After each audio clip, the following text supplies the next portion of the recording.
Welcome to the final cabinet meeting of 2025, a year that will go down as the most consequential and successful first year of any administration. They're saying that, not me.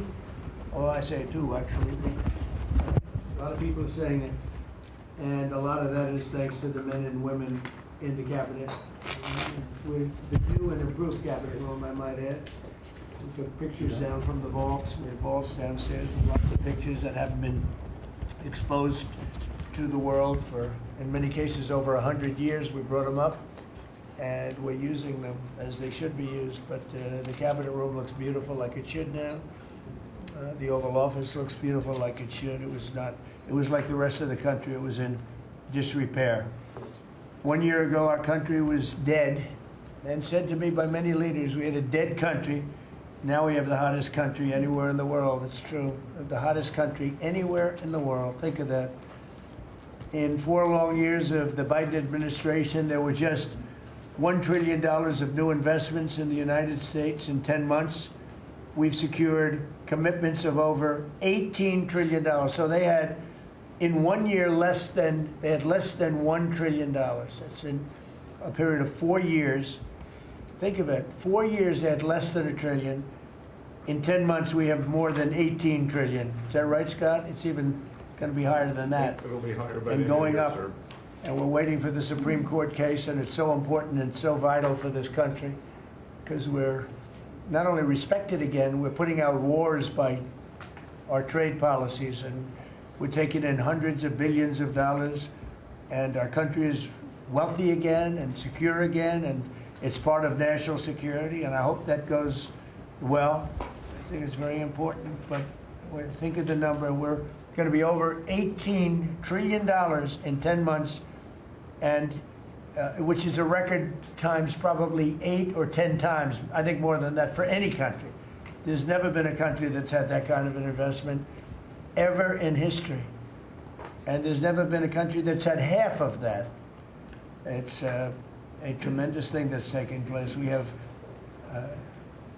companies moving in from all over the world, from Mexico, from Canada, from Europe, from China, from Japan a lot. We just had Toyota is going to spend $10 billion, they just announced, on building new plants in this country. Our workers, they're going to be our workers, but they're spending a tremendous amount. So the stock market has set 46 all-time highs.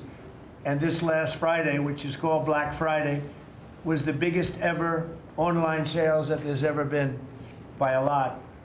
More Americans are working today than at any time in the history of our country.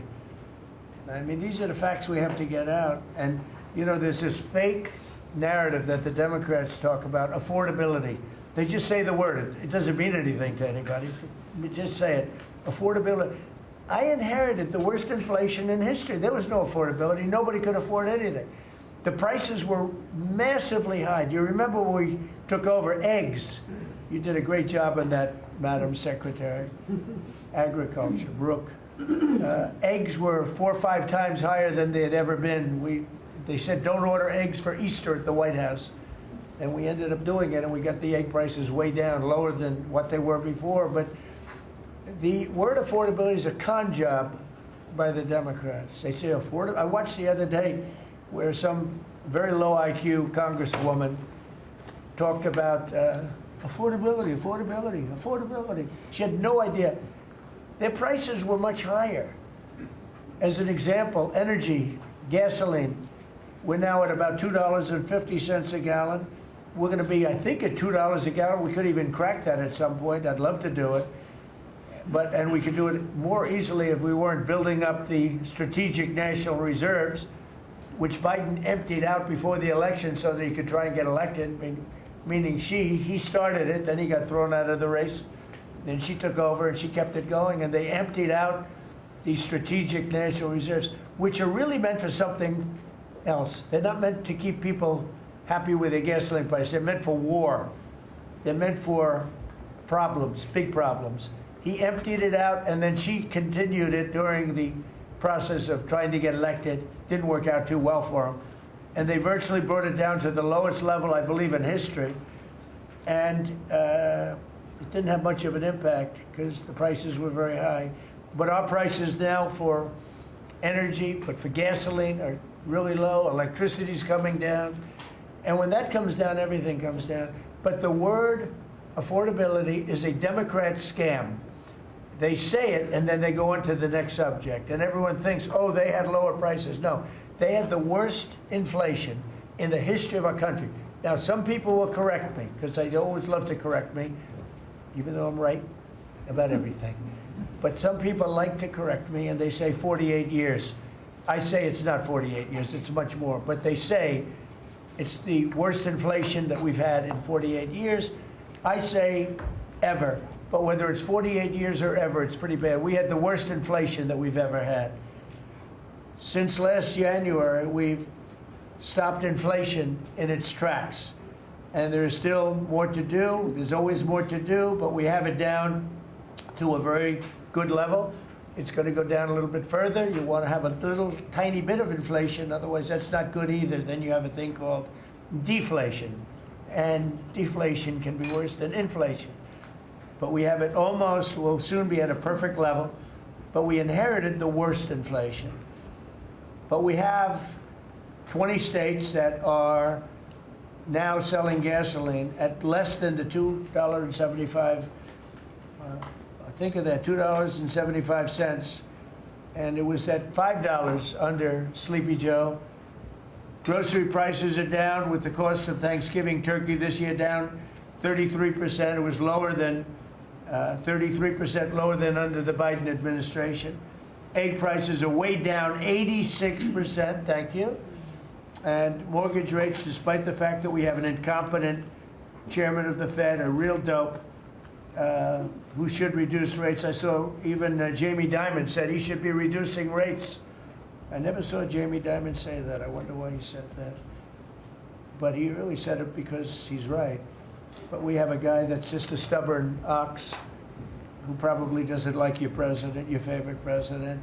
But they're going to be coming down.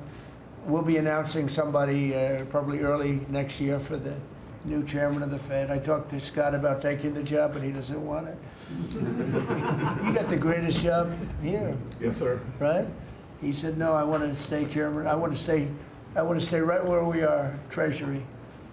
And I think we're doing really great, aren't we? Yeah? We're doing great, sir. It's a great team to be part of. Yeah, no, it's amazing. Under my executive order to lower prescription drug prices, which I think is the single biggest thing we've ever done that nobody writes about because you're fake news. I've made unprecedented deals along with Bobby and Oz and all of the people that work on it. A lot of people that you wouldn't even think work on it, but they do, to slash drug prices by 200%, 300%, 400%, 500%, 600%, 700%, 800%. Nobody's ever heard of it before because I instituted favored nations and no nation agreed to do it. And then I said to the nations, if you're not going to do it, I'm going to charge you 100% tariff, which is more money than we're talking about.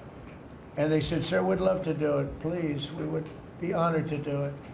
And they agreed that they would go along with the whole thing. Nobody thought you could do it because they felt, number one, you couldn't get the drug companies to do it.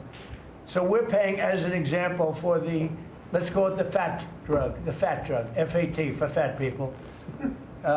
Anybody use it at the table? Don't ask. But the fat drug was $135. Think of that. For certain people, $1,300 for certain countries, $1,300 in New York. So in New York, it was $1,300. And in London, it was $135. And a friend of mine called me, he said,